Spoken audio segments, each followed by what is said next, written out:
여러분 혹시 주변에 부정적인 에너지를 풍기는 사람들로 인해 힘든 경험을 하신 적 있나요? 그런 사람들과의 만남 후 느껴지는 불편함과 답답함은 결코 혼자만의 느낌이 아닙니다. 오늘은 이런 사람들이 보여주는 특정 행동들과 그 행동들이 어떻게 우리의 감정과 인식에 영향을 미치는지 함께 살펴보도록 하겠습니다. 1. 비밀의 그림자. 상대방이 정상적인 대화를 하는 것처럼 보이지만 사실은 교묘한 속임수의 일환일 수 있습니다. 이들은 미묘한 언어 조작과 감정적 조종을 통해 자신의 의도를 숨기려 합니다. 이런 상황에서는 간단한 단어나 문장이 뒤틀리기 시작하면서 혼란을 야기할 수 있습니다.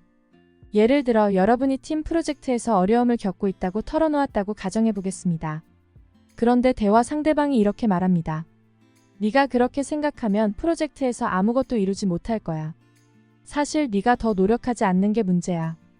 여기서 상대방은 여러분의 우려를 정당화하기보다는 문제의 원인을 여러분의 태도나 능력으로 돌리려 합니다. 이런 말은 여러분이 자신의 감정이나 판단을 의심하게 만들 수 있으며 결국 스스로를 비난하게 될 수 있습니다. 이처럼 간단한 말이나 문장의 미묘한 변화는 대화의 의미를 왜곡하고 여러분이 혼란스러워하며 상황을 제대로 평가하지 못하게 만들 수 있습니다. 2. 가스라이팅. 이는 현실을 왜곡하는 조작의 한 형태로 여러분의 인식이나 의견을 서서히 의심하게 만들어 결국 자신감과 정신적 안정을 잃게 만듭니다. 가스라이팅은 상대방이 여러분의 정신 건강을 조종하려 할 때 특히 위험할 수 있습니다. 여러분이 파트너와 함께 중요한 약속을 했다고 가정합시다. 그리고 여러분이 그 약속을 기억하는데 파트너는 그런 약속이 있었다는 사실을 완전히 부인합니다. 그리고는 여러분에게 너 요즘 기억력이 많이 나빠진 것 같다. 항상 상상만 하는 거 아니야?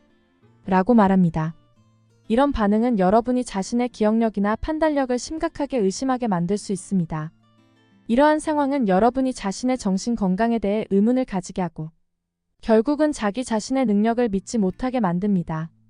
가스라이팅은 이렇게 점진적으로 진행되어 피해자가 심리적으로 불안정해지고 조종당하는 사람에게 점점 더 의존하게 만드는 매우 위험한 조작 방식입니다. 3. 비난의 전환. 어떤 문제가 발생했을 때 특정 인물들은 자신의 책임을 회피하고 다른 사람에게 비난을 전가하려 합니다.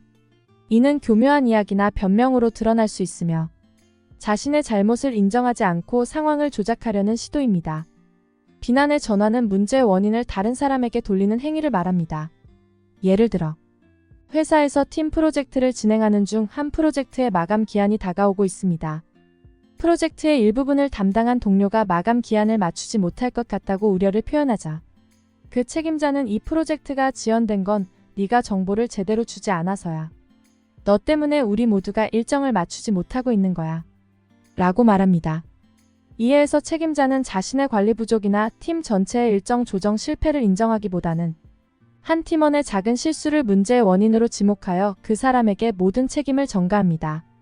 이렇게 비난의 전환은 문제 해결에 도움이 되기보다는 팀 내 긴장과 갈등을 증폭시키고 공정한 평가와 자기 반성의 기회를 상실하게 만듭니다. 4. 고립의 전술. 이 전략은 여러분을 사회적 지지 체계로부터 분리시켜 더욱 취약하게 만듭니다. 이를 통해 여러분은 고립감을 느끼고 결국 상대방의 조작에 더 쉽게 노출될 수 있습니다. 고립의 전술은 주로 조작적이거나 학대적인 관계에서 볼 수 있는 행위로 조작자가 피해자를 그들의 지지 시스템과 분리시켜 더욱 통제하기 쉽게 만드는 방법입니다. 예를 들어 한 커플이 있습니다. 파트너 중 한 명은 상대방이 친구들과 시간을 보내는 것을 좋아하지 않습니다. 그래서 그들은 파트너가 친구들과 약속을 잡을 때마다 부정적인 반응을 보이거나 심지어는 그들과 만나는 것이 관계에 해롭다고 주장합니다.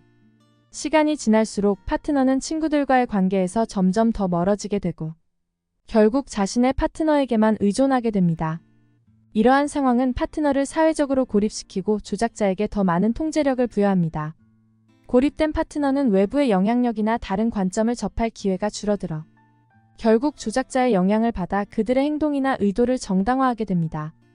이러한 고립은 파트너가 자신의 상황을 객관적으로 평가하거나 필요한 도움을 받기 어렵게 만듭니다. 5. 달콤한 유혹. 이는 겉으로는 매력적이고 달콤해 보이지만 실제로는 여러분을 속이려는 의도가 숨어 있습니다.